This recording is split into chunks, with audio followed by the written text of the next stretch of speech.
Hey, everybody. Welcome to Open the Gates. My name is Matt Burke, and on today's show, we're going to have Joe Ball.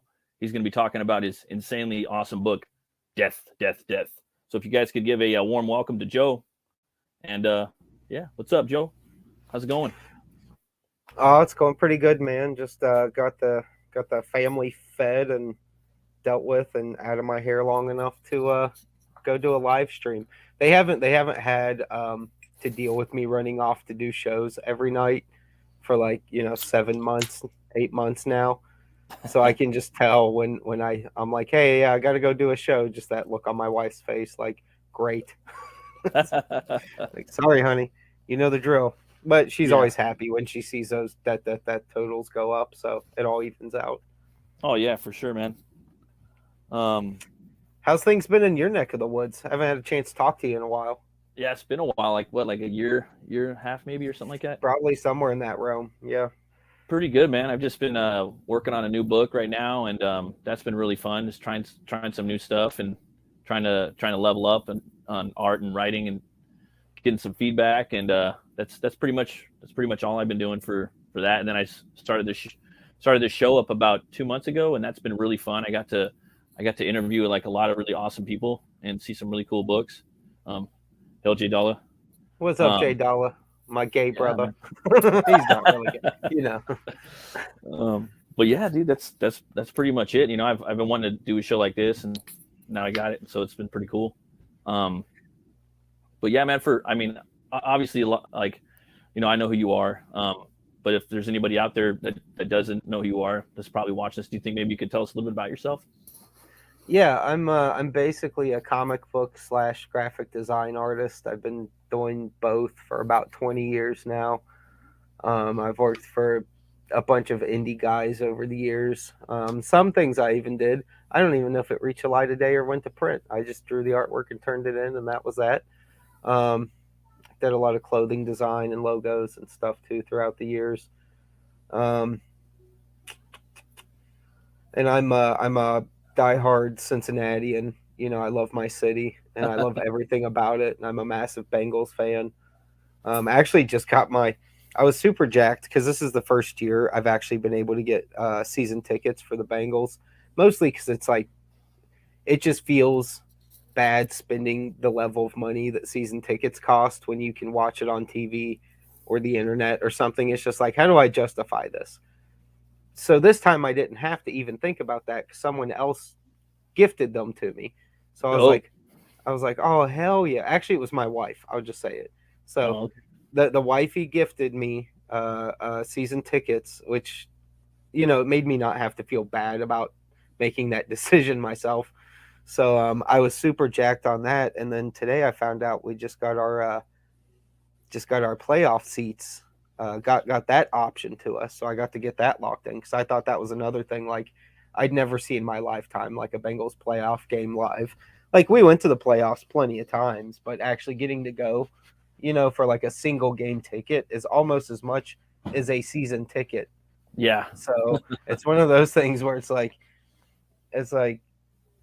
if you get in on this stuff early, it's not nearly as bad as a hit you take if you try to just catch a game here and there.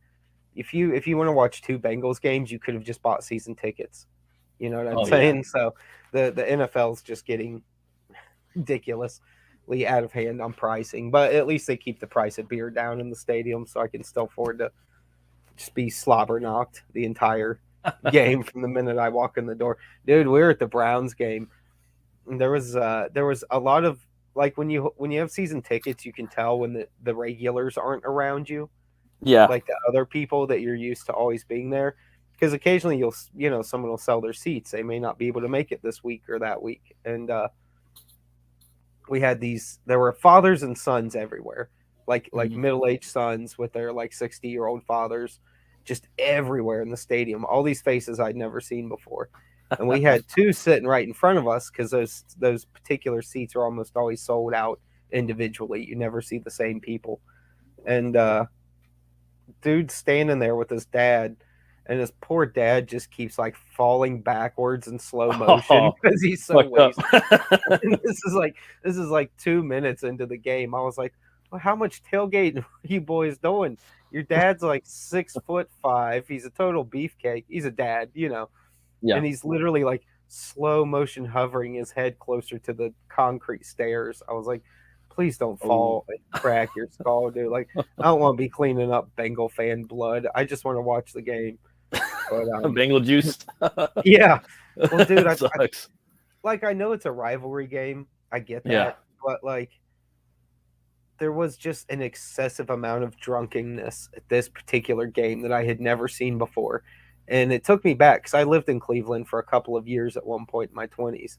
And I was like, it's all adding up. Like, everyone in Cleveland's drunk from like Thursday through like Tuesday morning. It's just how it is. It's just the norm. So, like, drinking and driving is not unusual up there. Like, people are just like, quit being a dork. You know, they just start pounding booze everywhere they go. It's just a cultural thing. It's how they are. They don't give a shit if they get in wrecks. And it all added up. I was like, that's why. It's because there's half of this crowd are Cleveland people, and they're all drunk already. They've probably been drunk for 2 days prior to this and never stopped. You know, They're just getting ready, huh? Yeah. But because when I get there, that's when I start.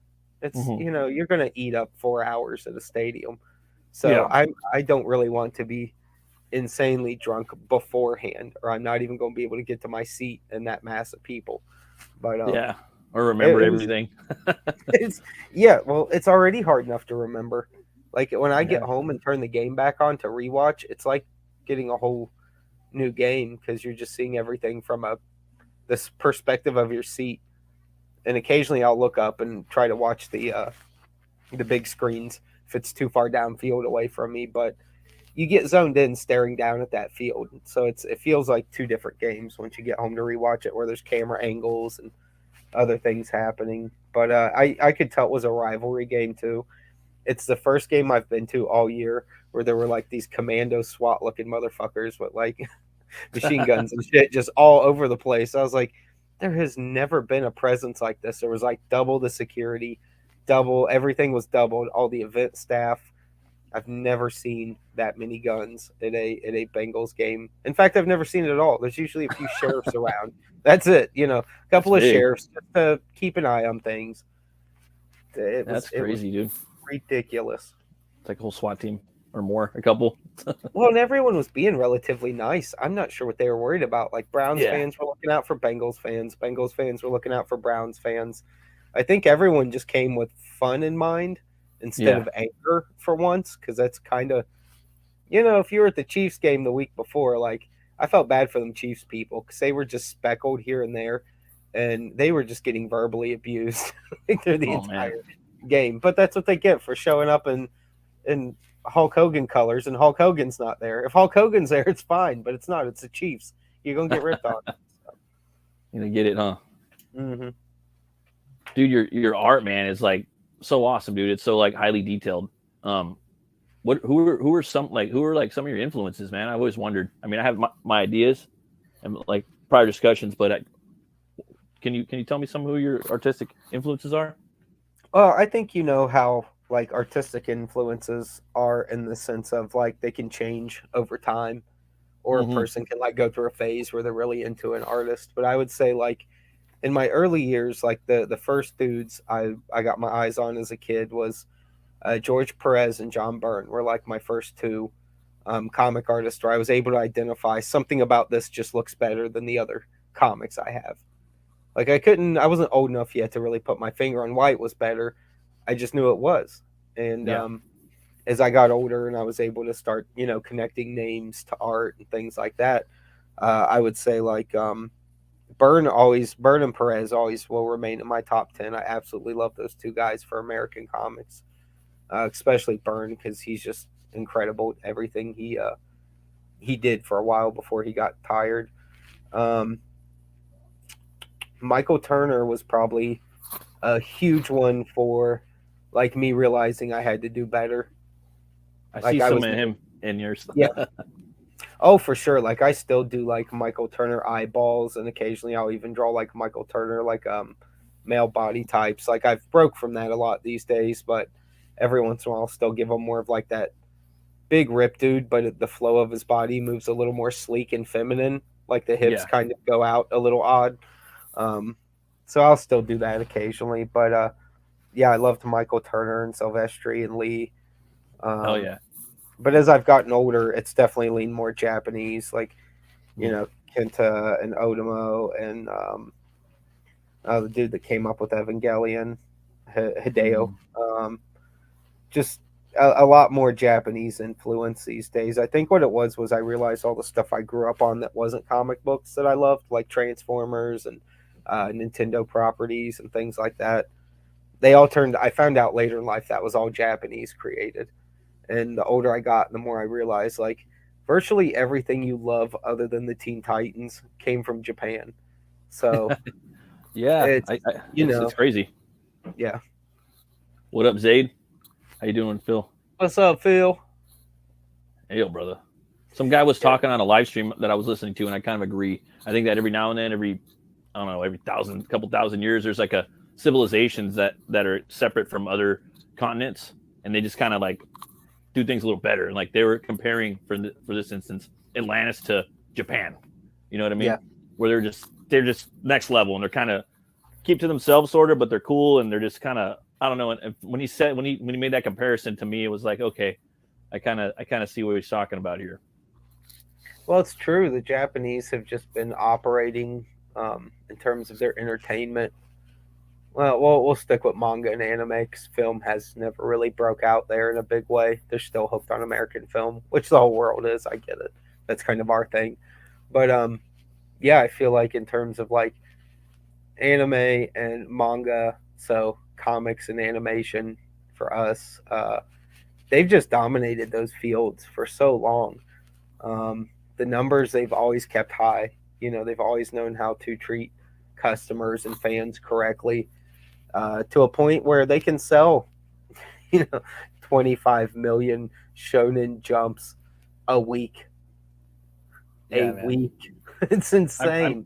I remember coming home from high school, or junior high or high school. I can't remember. My buddy, he had Fist of the North Star, and I think Vampire Hunter D, and those were like, oh man, I remember watching Vampire Hunter D and just being like, oh, this is cool, but Fist of the North Star, we kept watching that one a lot. But visually, I really liked more Vampire Hunter D, and then I found out about Akira, and then my buddy gave me a Berserk, one of the Berserk novels, and then when I saw the art, obviously it's they're a lot different, but I don't know, man. I really like that whole era of anime, Yeah, that was kind of the golden era in so many ways. I think I don't know this for fact, but from what little bit I've talked to the handful of people I know in Japan, mostly Americans that live there, not really Japanese. I only know maybe one or two actual Japanese people, but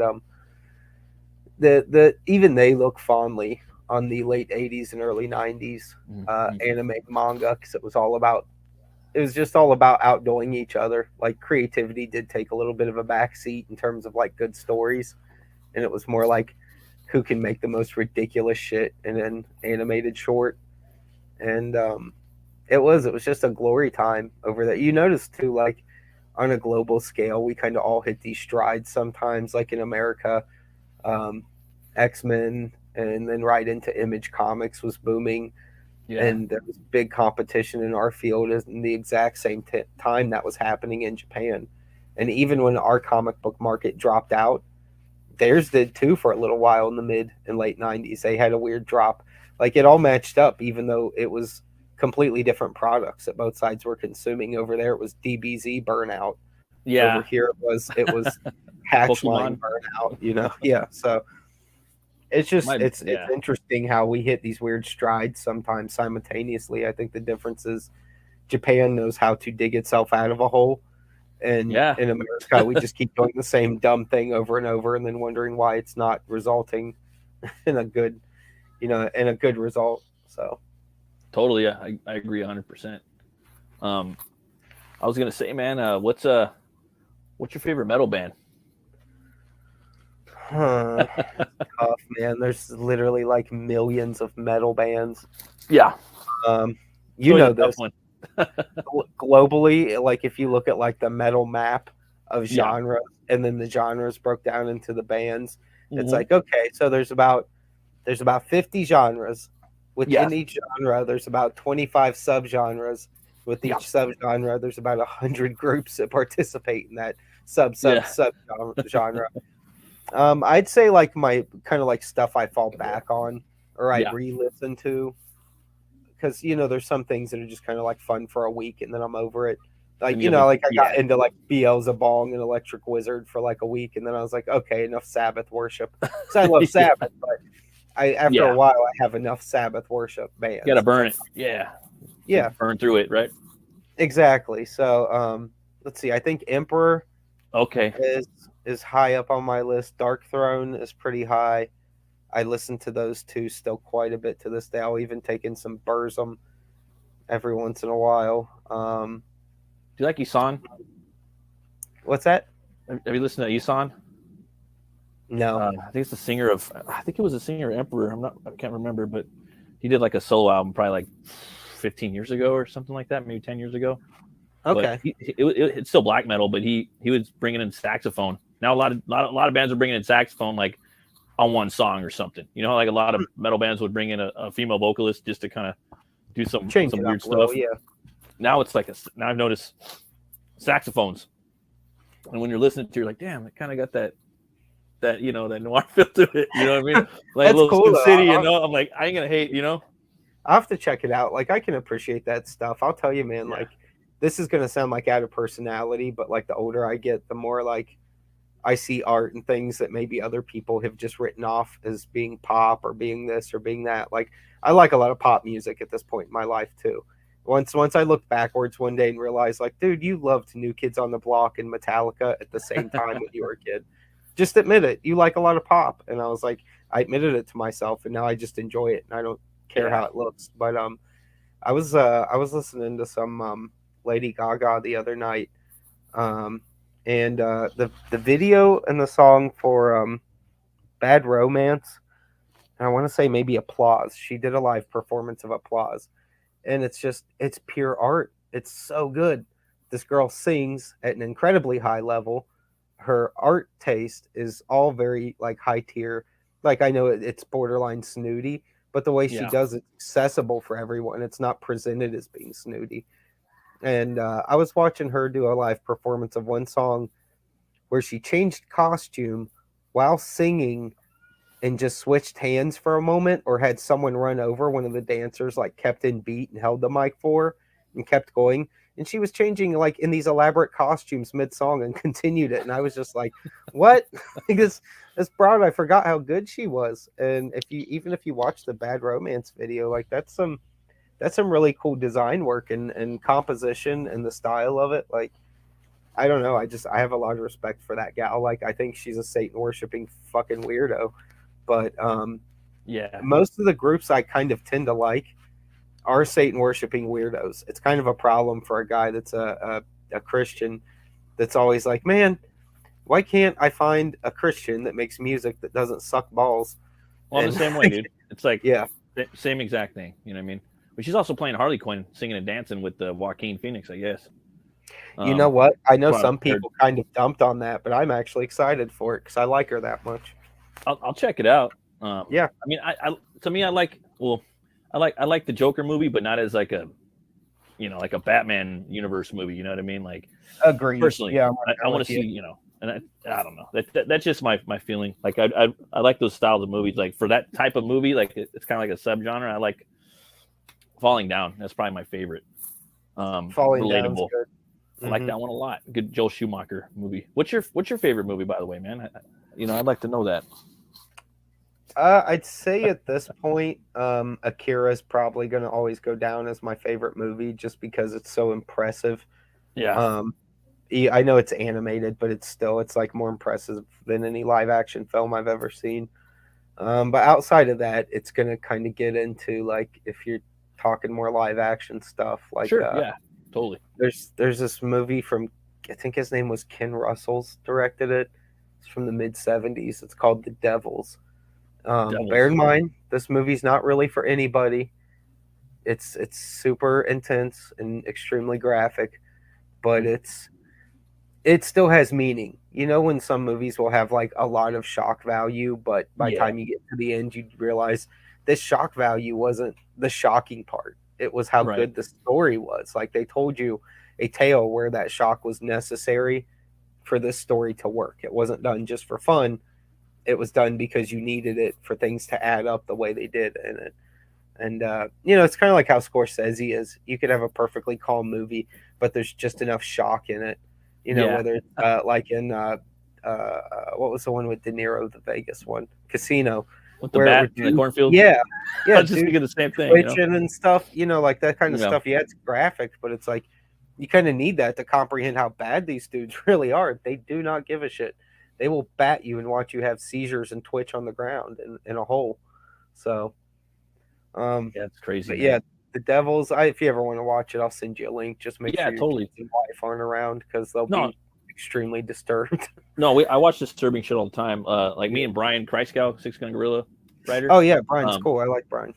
He's an awesome dude. Me and him been doing a horror movie show for like about a year now. We do it. We do it after this. We pick like a movie that's not behind a paywall, and then we'll just talk about things we love or hate about it. Today we went a little mainstream. We did Freddy versus Jason, so we'll be talking about that a little bit. But I actually fucking love that movie. It's one of my probably the third favorite in the Freddy movies and the Jason movies. Fuck it. Me too. It was underrated in its time, and now everyone kind of likes it in hindsight. Now that we've seen how bad movies can get, we're like, that was actually kind of good. We were just spoiled at the time. I love the soundtrack. It was all Roadrunner like metal bands that I like metalcore and melodic death and all that shit. But yeah, man, I was wondering, dude. Do you think we can? Would you like to check out your campaign right now? Sure. I have the link right here, or you could share it if you like, or it's up to you. I'll let you do it since I'm not I don't know how yet. I've just started doing streams through my PC. I'll have to get a crash course on how to screen share and all that. For Shiesel, man, I'm still learning how to do it myself. You would think after this many years. My head's always buried at a desk drawing pictures. You got a trailer right here too we can check out. Is that cool with you? Yeah, go for it. I actually made the music on here too, so. No shit. I'm excited. Let me get my beer. I'm gonna slurp. Mm-hmm.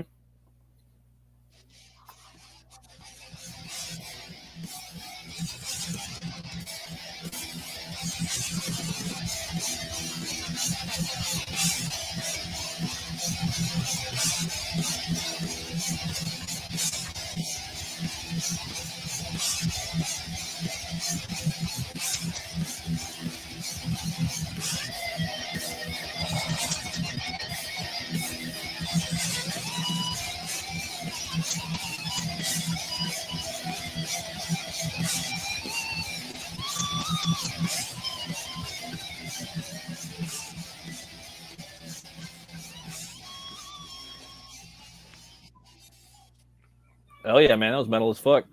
Thank you. Yeah, the gain's a little high in the highs, so if you go watch it actually on your own, like computer or phone, the sound quality is a little better, but all the cymbals and stuff just weird? A little wonky, yeah, when it's played elsewhere. But it's clear as day if you watch it like on YouTube or something, or on the campaign page. But yeah, it's a little piece from a song I had. I mean, I've been playing guitar and shit since I was like 14. So I have just like a backlog of just hundreds of songs I've made. So anytime I need a piece of music I don't have to worry about, I can just go sift through some discs and find something and snip a little part out of it if need be. Do you ever do any vocals?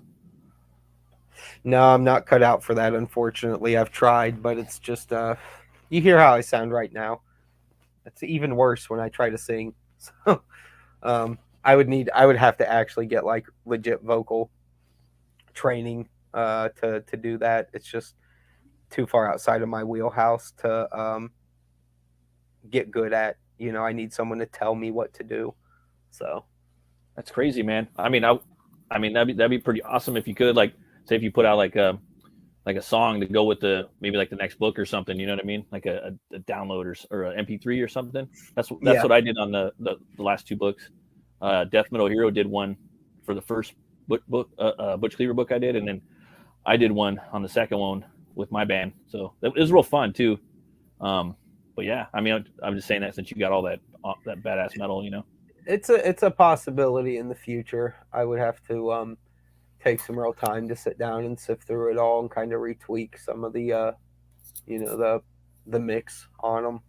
But just because some of that stuff I recorded literally like 10 and 15 years ago. But yeah, it's not a bad idea. I actually thought at one point about trying to do like a soundtrack for the book where it was sort of paced to your average reading speed. Yeah. But like I just couldn't figure out how to. I was like, I have to know people are doing it right. If they're not doing it right, I'm not going to do it at all because they're just going to fuck it up and then complain about it and be like, well, I skipped to 3 and then I started reading. It's like, no, you start at 1, you start reading at song 1, you read it, and I'm not going through all that. So it's got to be a record, basically. Listen to the whole album. That's how I am most of the time. More I'm like clicking on songs, but I'm still a CD guy. So I have a CD player in my car. I still listen to CDs. When I'm doing stuff, I'm listening to that's just how I am, dude. But I was gonna say, man, for people that do not know, do you have a little pitch for Death, so people can kind of understand it a little bit or know about it? Basically that main image you're seeing right now of the dude hunched over with the arrows in him and the gal behind him holding a baby. That's the family in the book. That's the mother and the father and the child, and they're essentially caught in a planetary war for birthrights for property, you could say.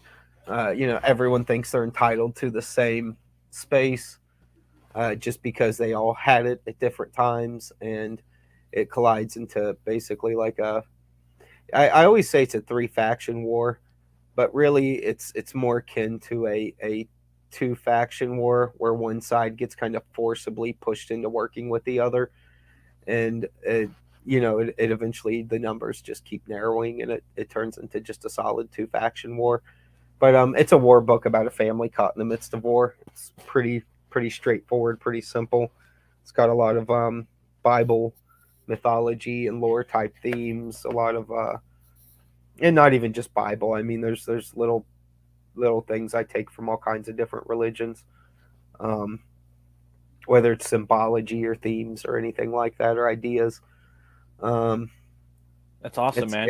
It's touch of Transformers, touch of Berserk. Yeah. It's a little bit of kind of a touch of every toy line I've ever grown up on. It's got little elements of all that stuff, even if it's sometimes I do it real subtle. You may not even notice where I was influenced from on something. Other places it's real obvious, like the Berserk sword. Clearly it's a giant, copycat Berserk sword. That's my way of letting the audience know, like, I love Berserk and this character needs a big sword, and I know y'all love Berserk too. Oh yeah, that was the first manga I ever got. I still have it, the little one, and I was like, "What the fuck? This is backwards!" Like I was trying to figure it out as a kid. Fucking stupid little Matt. What a book to start with, man.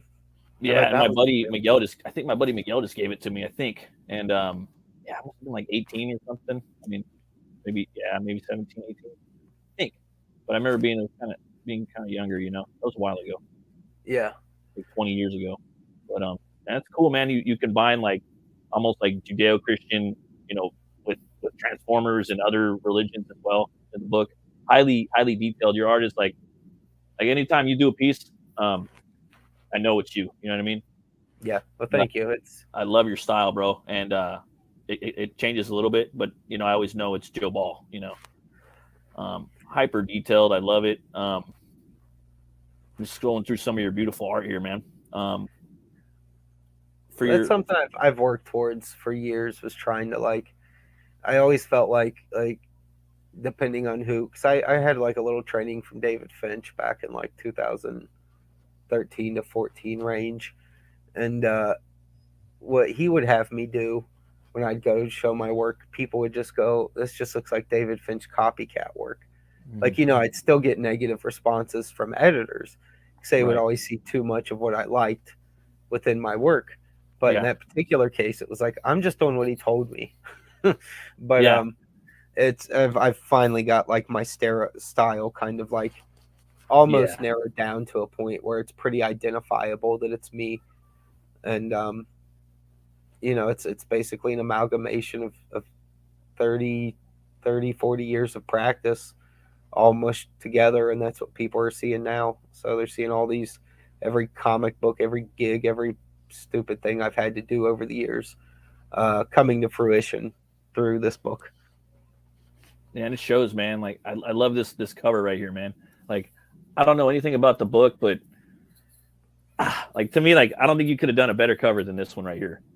You also did another one for Chimera's Testament, man. I think that was like probably the best cover I'd seen like through like some of the indie stuff of the last few years. You know what I mean?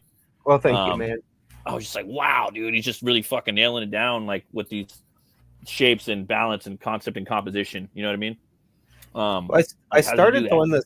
I started doing this thing around the time I did that particular cover where on there for Death, where I would like instead of trying to like build the image out by start sketching the characters, I would just decide the shape I wanted the entire picture to have. That's what I thought. I'd make like a big swirl, or I'd make like a big teardrop, or I'd make like any kind of just big wonky shape that I thought could be cool to work inside of. And then I would force everything to stay within the boundaries of that overall shape I had. And it gave me some cool results. It got a little repetitive after a while, so I tried to think of some other ways to attack those kind of things. But that, and I started looking at photo references for like ballet dancers and things like that, like male and female ballet dancers, like black and white photos that they had done on like just stage photo shoots. They weren't actually dancing, you know, but they were holding very cool positions. So even though you might have to tweak a hand or a foot so your characters don't look like they're in a dancing position, you can get way more interesting body poses and positions that I don't think a person would have generally thought of on their own. And because they just don't make sense in your head trying to lay the paper. But when you can see a real photo of someone actually doing it, it helps you get the kinks figured out to make that weird stuff look right and not look weird any longer. It looks weird in terms of it makes you uncomfortable, but that's okay. It doesn't look weird as in you drew the picture wrong or you messed up the anatomy. So, that helped a lot too. Like photo references to draw ideas on new body positionings or new angles from, because it just gets, you know, I've been doing this for 20 years, so I get bored really easy now, and I lose interest really easy as well in things I'm really into or I'm doing. So I've had to find ways to keep my own work interesting even to me, and little things like that have helped tremendously.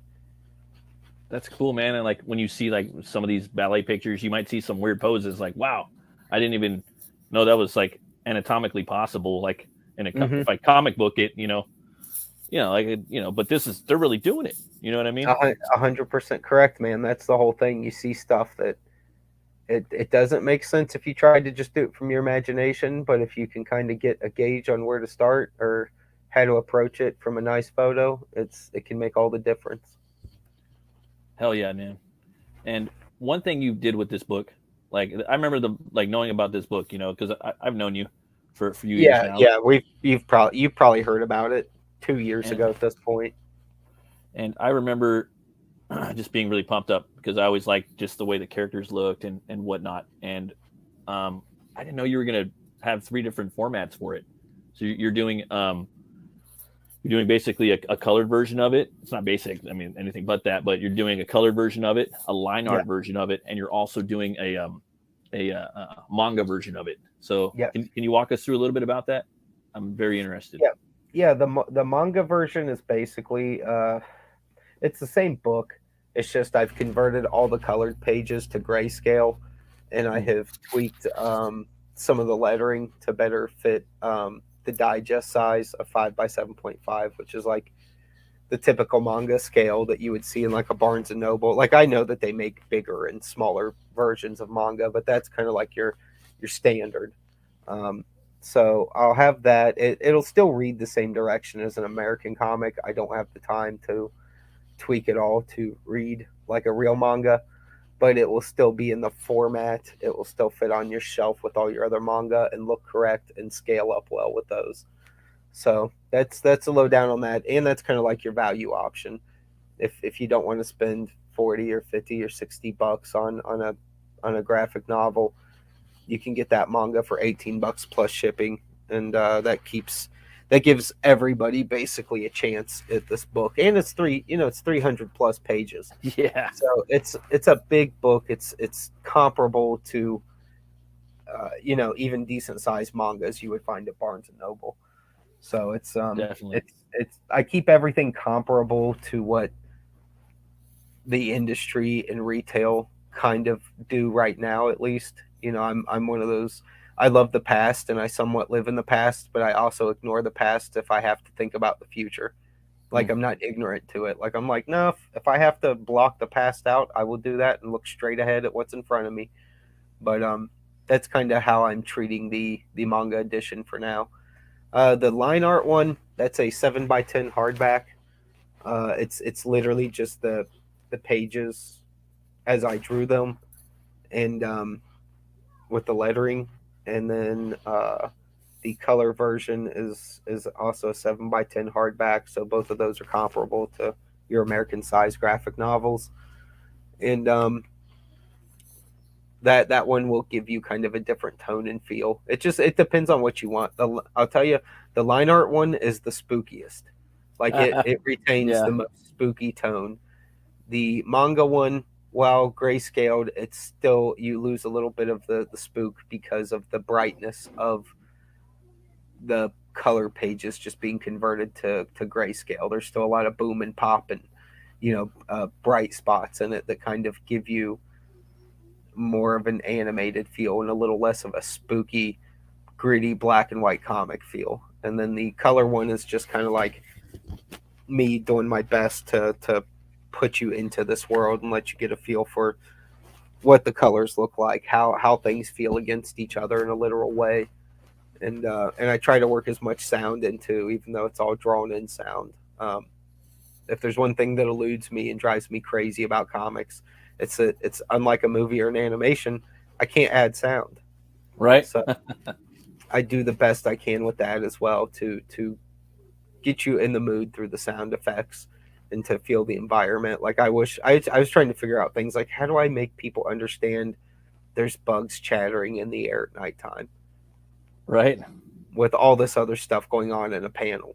Like and I realized like you just have to, I have to limit myself whether I like it or not. I have to say what's essential and what's not essential because there's already too much information on some pages in terms of artwork and detail, and you've got to decide what's more valuable, a sound effect or the detail on that page, and just start treating it like that. So that makes sense.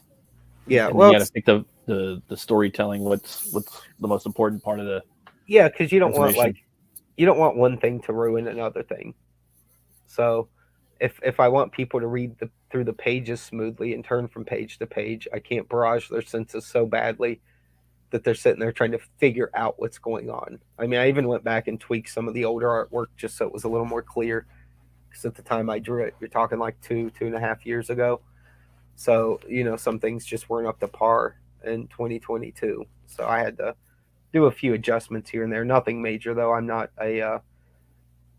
big on going back and editing old work. I feel like you should leave it as is and let people see where you were in that period of time. Hell. And just live with it. So, because I've never done that in the past on anything. So on this, I was like, if it's an extreme case, like if I run it by 6 people and they're all going, I can't tell what's going on in that panel, I will tweak that panel. But I'm not going to start changing entire pages and everything else. It's just way too time consuming. Yeah, definitely, man. I agree with you 100%. People just need to see your progression, that's how I feel with my work too as well. I think though, I'm sorry. I was just going to say too, just to put it in perspective for people, the average fan is not even going to notice that stuff. Like Jim Lee, I was reading an article in Wizard when he was in the midst of his Hush run on Batman. My favorite. And he said, well, yeah, it's great. He said his biggest worry was he had started on Hush like a year prior and drew those first 6 issues like in a very short time span and had to do them very quickly. And he was worried people would see the difference between the art of issue 6 and issue 7. Yeah. And the irony was nobody even knew the difference until he said anything. Not at You all. could not tell. It was very seamless. It looked perfect. So I try to remind myself, like, dude, that most people are not going to analyze it that close to even notice the slight variation in how you hatched 6 months ago to now. It's still almost the same. So you're Joe Ball, dude. You know what I mean? Like I don't know, man. Like your stuff's so rich with detail and stuff like that. I think even the stuff you had. I mean, I have no idea what it is or whatnot, but I'm just saying, people are gonna love your work because they love your work, myself included. A lot of the artwork on that campaign page right there is already nearly 2.5 years old. So no one said anything yet. They don't seem to know the difference. So I roll with it. I was gonna ask you, have you let out this main character, the father's name yet? Or yeah, is that still kept under wraps?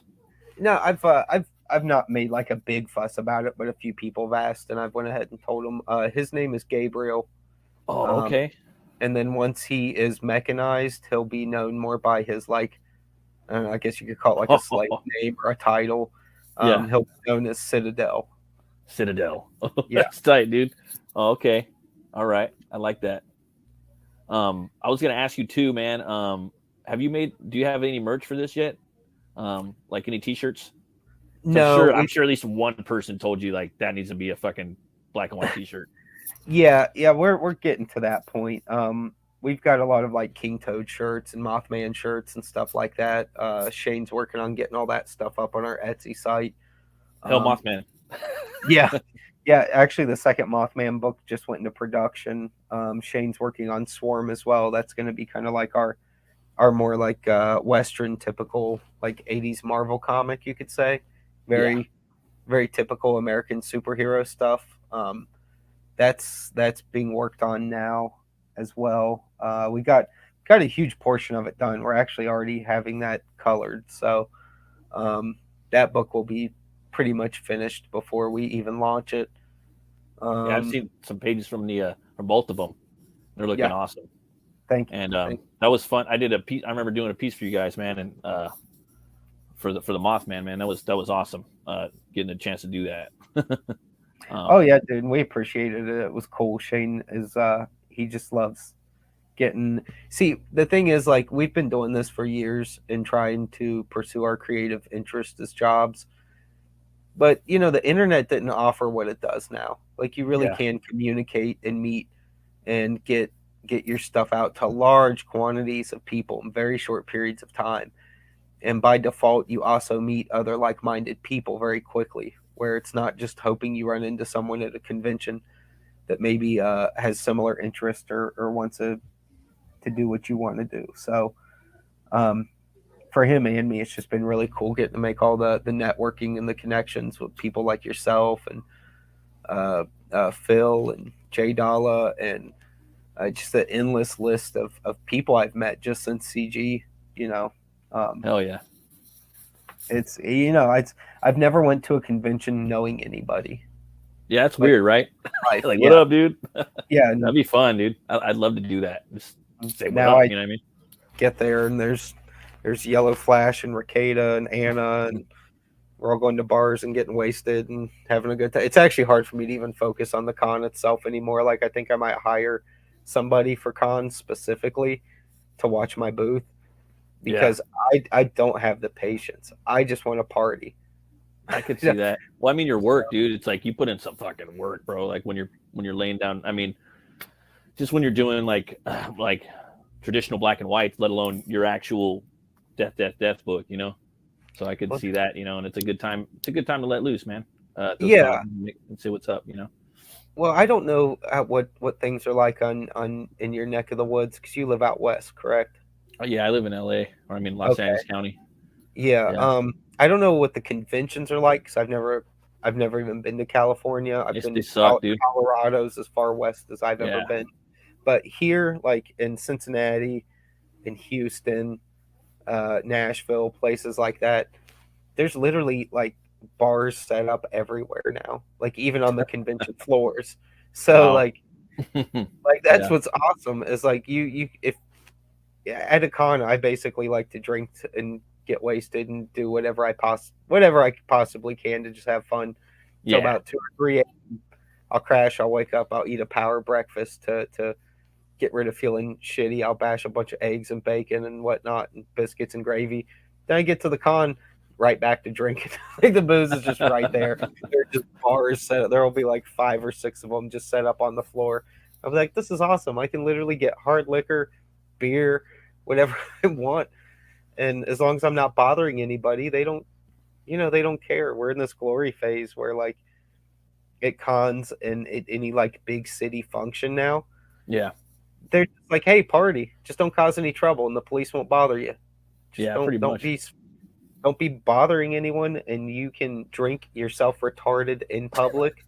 You can smoke your weed in public. You can do whatever. Yeah, we know it's illegal, but we don't fucking care. Have fun, spend money. It's all we're worried about is revenue in our city. Yeah. And as long as the cops are happy and you're happy, we're all happy. So that's pretty much how it is over here. Yeah. I mean, yeah. Dude, even at Bengals games now, every time I'm walking in, you smell weed everywhere. Oh, like, yeah, dude. All over the place. I'm like, you'll even hear like the occasional like drunk white girl being like, "Where's the weed? Who's got that weed?" It's like that here, man. Like everywhere, like because they're just where I live, there's just like dispensaries just everywhere, So you just smell it. Everybody's blazing. We got the old lady with the walker across the street. Everybody. It's crazy. Ohio was behind on the curb on that from you guys, probably by like 10 years. Usually it takes about 3 years for anything cool that happens in LA to reach Ohio. But like we literally don't know that it's cool yet until it's already uncool out west. But we finally got it legalized here, and I mean it's still considered for medical, but we don't know how that works. You can literally like hop online and a guy will give you a sheet of paper that says you need it, right? And pretty much, dude.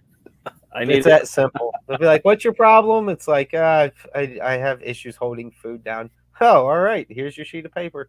Get your grub on. Yeah. So put it down. Like now, there's dispensaries, grow houses. Like just in the last few years, have all started. But we literally have a giant grow house right in the little rink-dink hillbilly town I live in outside of Cincinnati. I mean, we only have a population of like 11,000 people, and we already have grow houses and dispensaries right here. So. That's pretty dope, dude. Yeah.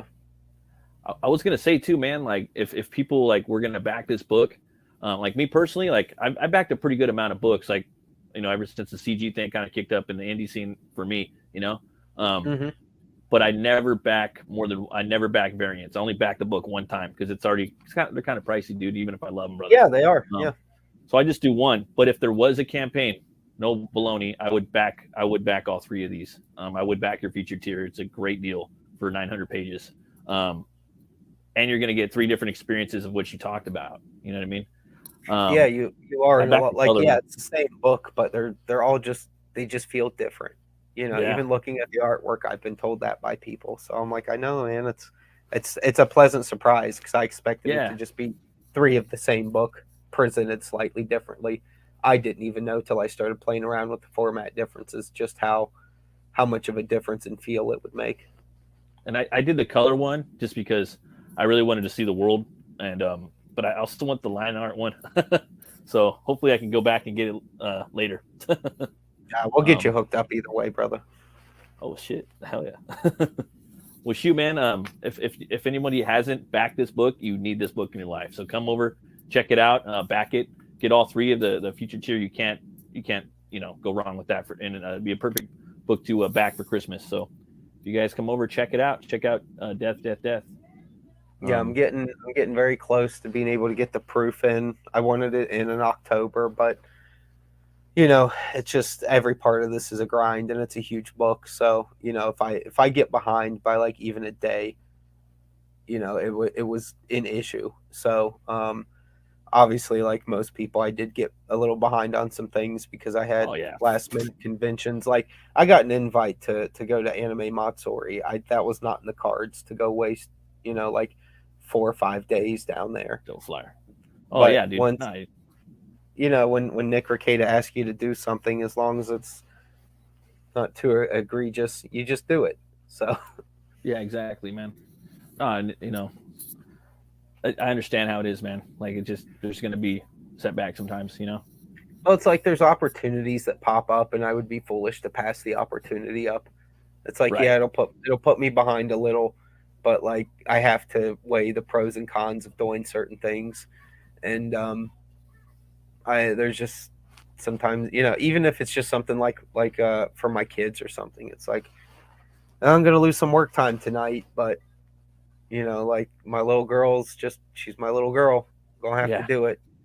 I'm gonna be her dad forever, and she's gonna remember things forever. If that can come and go, you know, it's just not the same.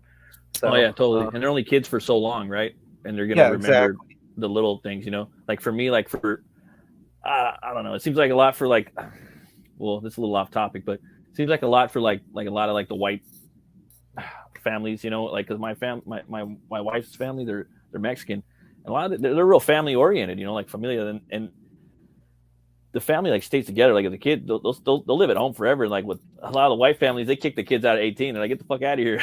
But like for me, right? Like for me, I'm not about that. Like my kids, if they want to come live with me, they could stay as long as they're working and they're paying some bills. You know what I mean? I'm exactly the same. I actually have a joke. Phil will back me up on this, that I'm always trying to like devise ways to trick my daughters into never leaving home.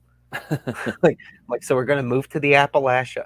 We're gonna get a cabin while they're still too little to remember the rest of civilization. Right. We'll just tell them everything got wiped out and it's just us. We're you know, like what kind of lengths am I gonna have to go to make sure my babies never leave me? Right.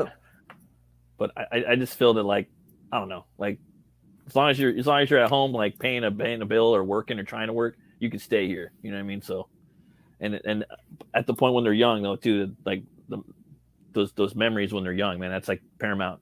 Once they get older, it's like, dude, I'm out of here. You're not cool anymore. You know. Well, I hold the opinion of, and I know not everyone shares this opinion to this extreme, even if they sort of do. I feel like children are entitled to fun. Children are entitled to joy, and they're entitled to all the things that like you're supposed to have when you're a kid. Like I know some people are like, well, I started making them work when they were 7 and blah blah blah. I'm like, just leave them the fuck alone. They're gonna have to work enough someday. Just buy them the stuff. Let them be kids. Yeah. They can learn how to. They can learn how to earn things when they get their first job in high school. I'm not doing all of that when they're that little. I'll give them a structured life, sure. I'll make sure they understand there's bedtimes and you know, you got to go to school at this time. We got to hit church at this time and be dressed and ready or brush your teeth. But overall, I want them to have as much fun as humanly possible while they're little, because I don't want them having any.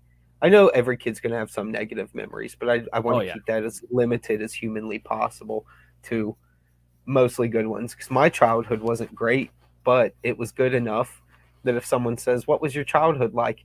I never remember the bad stuff. My brain literally always goes I had so much to fun. The fun stuff, you know. Like I had bad stuff, but it was fun, dude. Like yeah, I had adventures and getting in all kinds of sorts of trouble, and it was a good time. I think probably the 90s is, I don't know. I mean, there's a lot of argument. Like sometimes I think that probably the 50s and the 60s was probably the best era, but I also think that the 90s was a really good era to grow up in, because it was on the precipice of technology. You didn't have the cell phones and stuff yet, and you had to go around and, I mean, everybody talks about this all the time now because it's kind of cliche, but you know, we had everything, but we didn't have all the extra stuff. You know, we still had to go research. We had video games, we had VHS, we had enough cable like there was enough things in place that you would think people would have started turning into vegetables then, but they didn't.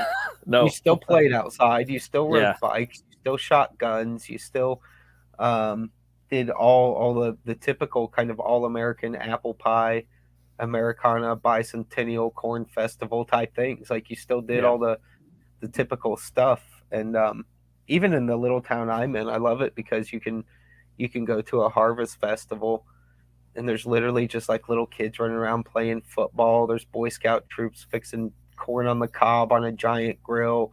There's red, white, and blue everywhere. There's farmers walking cows through for the 4-H things. Like I need to move there, dude. Yeah, I love it.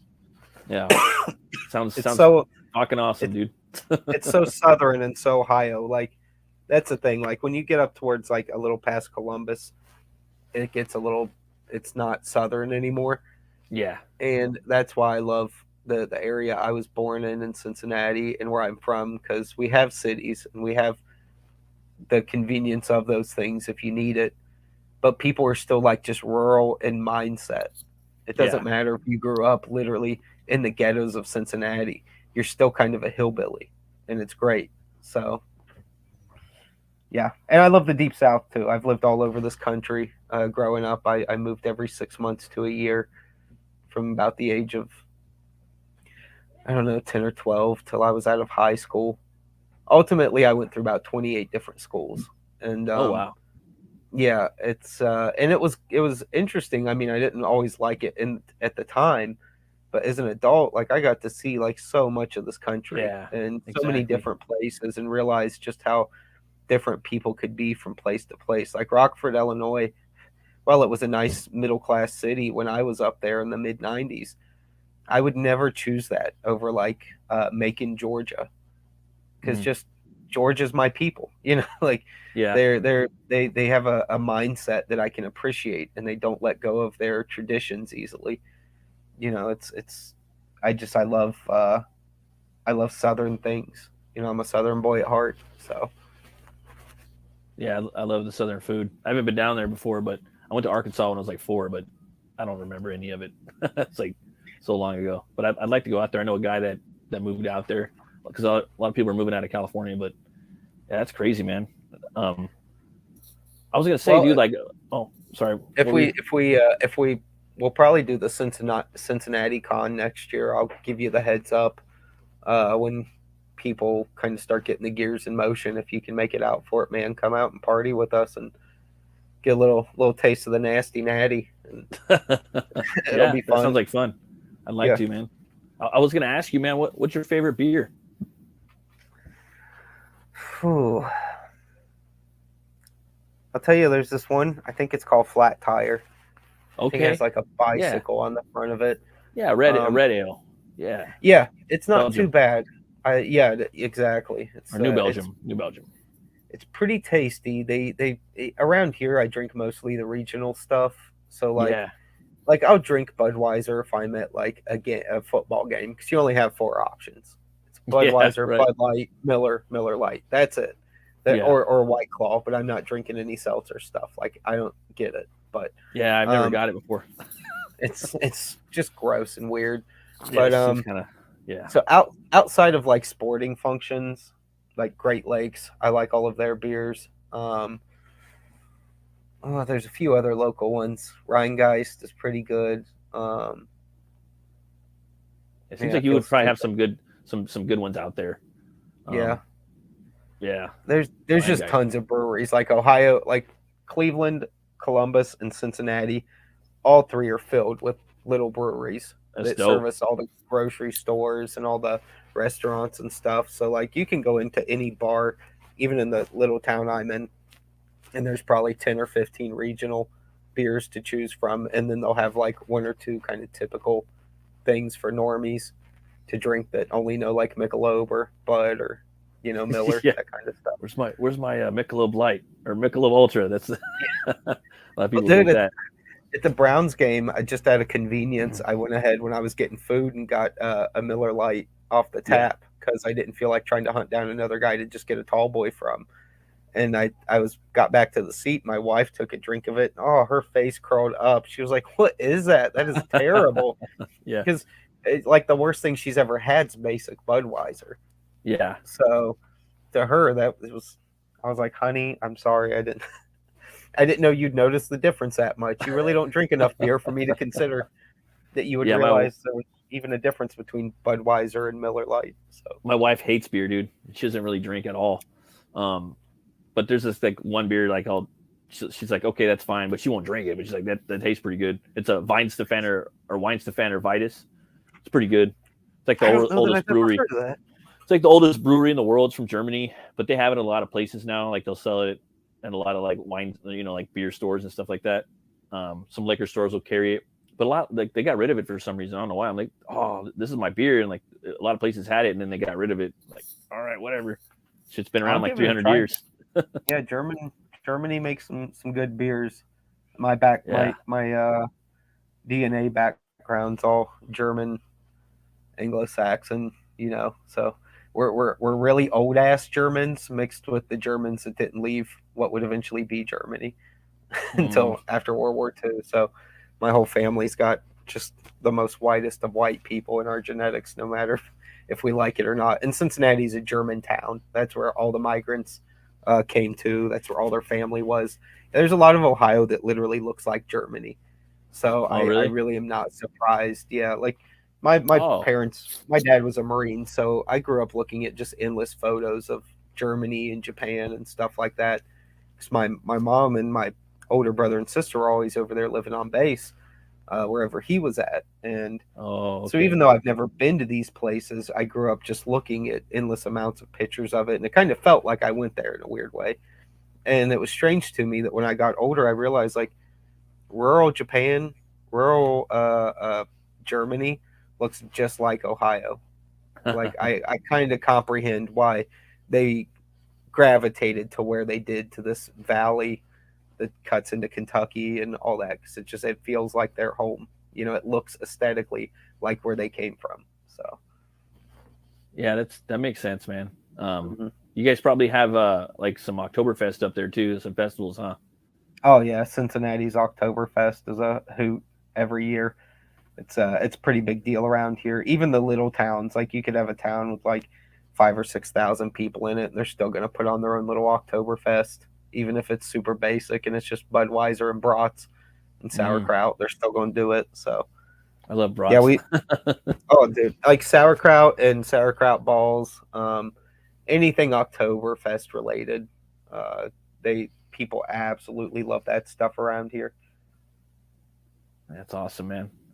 Well, shoot, man, I think I'm probably gonna wrap her up right now. Is there anything else you'd like to say about that or anything else you're working on with King Toad that you haven't covered or you would like to talk about? I'll just run through the basics one more time real quick. Death.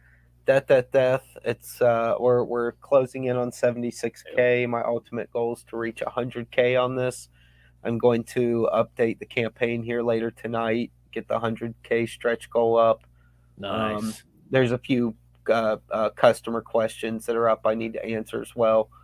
Um, and a few just other little things I want to put in the update, show off some new work, things like that. Hell yeah. Um, Swarm, the mailing list is up on IGG. Just search up Swarm. It's like one of the first things that pops up.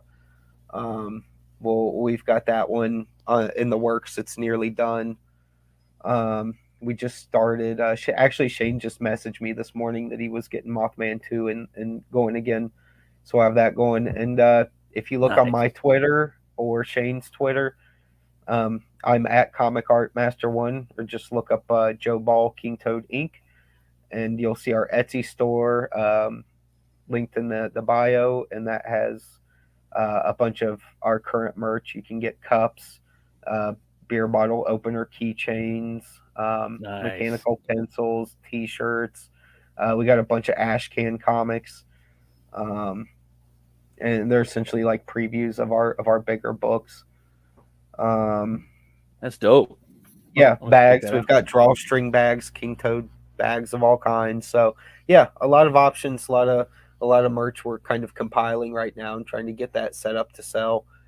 And I'll we're put some just links trying to for keep. that in the stream after, so people can go there. I have to go back and rewatch this video. They'll have those links in there. You Yeah, can go thank check you them very out. much, man. I appreciate it. Hell yeah. Well, shoot, man. Where can people find you at, man? You can find me easiest on Twitter. Um, Look up Joe Ball King Toad Inc. or at Comic Art Master 1. And that's the easiest place just because that's like the one thing I don't have the notifications turned off for on my phone, so that I'm not getting 10 zillion notifications a day from every It's app. crazy. Oh man. Yeah, Oh lordy. Yeah, I've been having that trouble like just the past week myself. I just started using Discord again to do a show because Yeah. occasionally you run into someone that likes to do shows through Discord, and I went ahead and re-downloaded it and everything and signed back into my old account, and now I'm just getting like 100 Discord notifications a day. I'm like, I've got to go back and turn this off. This is going to drive me nuts. But yeah, Twitter I pay attention to, or my email. Yeah. The emails are all on the campaign if you need to reach me. But yeah, I'm pretty easy to find. And if you are having a tough time, there's everyone in CG knows who I am. Just ask one of them; they can direct you in a minute. So, hell yeah. Well, thanks again for coming on. I really appreciate it, Joe. Hey, thanks really for having me, brother. I'm really pumped up for this book, and everyone watching, remember, be bold, be brave, and roll the bones to know your bull. You guys have a great day. Bye-bye. Later, guys.